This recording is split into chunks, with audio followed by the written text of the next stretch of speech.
अस्सलाम वालेकुम। रमज़ान में काम आने वाले ज़बरदस्त टोटके कबाब, कोफ्ते वगैरह पहले से ही बनाकर रख लें क्योंकि ये सब चीज़ें सहरी में बहुत ज़्यादा शौक़ से खाई जाती है।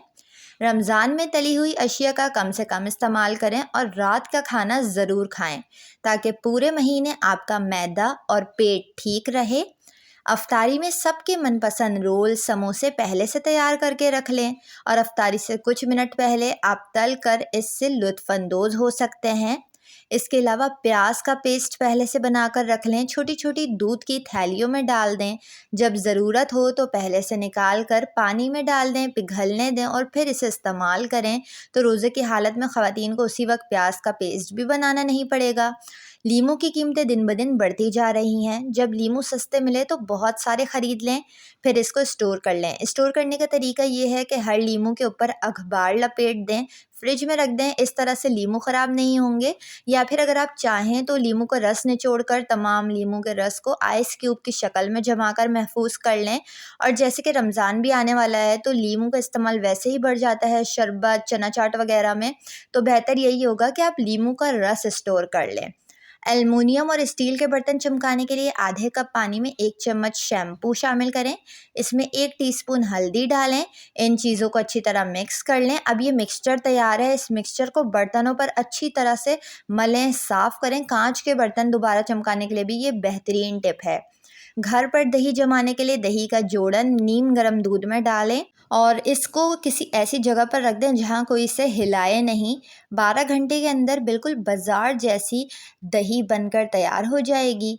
जूसर ब्लेंडर से बदबू दूर करने के लिए ब्लेंडर में डिश वॉश लिक्विड और थोड़ा सा पानी डालकर चंद सेकंड के लिए ब्लेंडर चला दें और फिर ब्लेंडर को पानी से धो लें। इस तरह से लहसुन, अदरक, प्याज, टमाटर सब की बू बिल्कुल दूर हो जाएगी।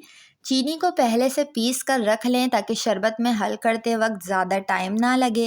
किसी कपड़े पर तेल का दाग लग जाए तो फ़ौरन इस कपड़े पर टेल्कम पाउडर डाल दें। अच्छी तरह से पाउडर को दाग पर डाल दें। तमाम तेल पाउडर अपने अंदर जब्स कर लेगा और कपड़े से तेल का दाग मुकम्मल तौर पर गायब हो जाएगा।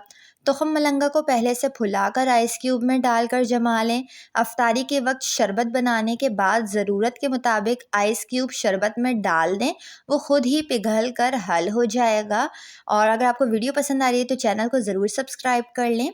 अगली टिप तो बहुत ही ज़्यादा काम की है। रमज़ान से कुछ दिन पहले पापड़ी बनाकर रख लें। पापड़ी का इस्तेमाल इफ्तार में कसरत से होता है। चने चाट पर डाल दी जाती है, दही बड़ों पर, इसलिए ये ज़रूर बनाकर रख लें। चिकन को मैरिनेट करके फ्रीज़र में रखा जा सकता है। ज़रूरत के वक्त आप इसे फ़ौरन बना सकते हैं। चिकन को धोकर 1 पैकेट में लहसुन अदरक का पेस्ट, बिरयानी मसाला और टमाटर चिकन में मिक्स करके फ्रीज़र में रख दें और इस्तेमाल करते वक्त चिकन को गलाने के वक्त दही शामिल करके कोरमा तैयार कर लें। चावलों को उबाल लें। चावलों में तह लगाकर बिरयानी फ़ौरन तैयार हो जाएगी। ख़वातीन के लिए बहुत काम आने वाली टिप है। धनिया को पहले से साफ़ करके डब्बे में स्टोर कर लें। डब्बे में टिश्यू बिछाकर इसके ऊपर धनिए को रखें तो कई दिनों तक ये ख़राब नहीं होगा। इसी तरह मिर्ची की भी डंडी हटाकर स्टोर कर लें। अगर रात में चना भिगोना भूल जाएं, जैसे बाज़ ख़वातीन सहरी के वक्त भिगोना भूल जाती हैं, तो जब आपको याद आए उस वक्त मीठा सोडा डालकर चने को भिगो दें थोड़े से नीम गर्म पानी में और कुछ देर के बाद कुकर में गलने के लिए चढ़ा दें। चने फ़ौरन गल जाते हैं। टमाटर जैसे आजकल बहुत सस्ते मिल रहे हैं तो टमाटर को अच्छी तरह धोकर फ्रीज़र में रख दें। जब इस्तेमाल करने हों तो कुछ देर पहले निकालें। टमाटर नरम हो जाएंगे और इस्तेमाल करें। नहाने वाली बाल्टी में नहाने से पहले अगर 1 लीमू निचोड़ लिया जाए और इस लीमू वाले पानी से नहाया जाए तो दिन भर पसीने की बदबू जिस्म से नहीं आती। ईद के लिए अगर आपको नए कपड़े वगैरह लेने हैं तो वो भी रमज़ान से पहले ले लें ताकि इस महीने में आपको भाग दौड़ ज़्यादा ना करना पड़े रोज़े की हालत में, क्योंकि अक्सर ख़वातीन अपने शौहरों को रोज़े में कड़ाके की धूप में शॉपिंग के लिए बाहर ले जाती हैं या ले जाने का कहती हैं या इफ्तारी के बाद शॉपिंग के लिए जाती हैं, जिसकी वजह से शौहरों की तरावी छूट जाती है।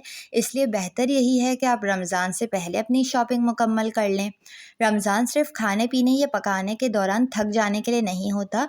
रोज़ा रखकर इतनी गर्मी में औरतें इफ्तारी और खाना बनाना बहुत ही ज़्यादा औरतों के लिए मुश्किल हो जाता है और टाइम बिल्कुल नहीं बचता। इसलिए ये तमाम काम पहले से करके रख लें और और रोज़े के दौरान ज़्यादा से ज़्यादा ख़वातीन इबादत करें।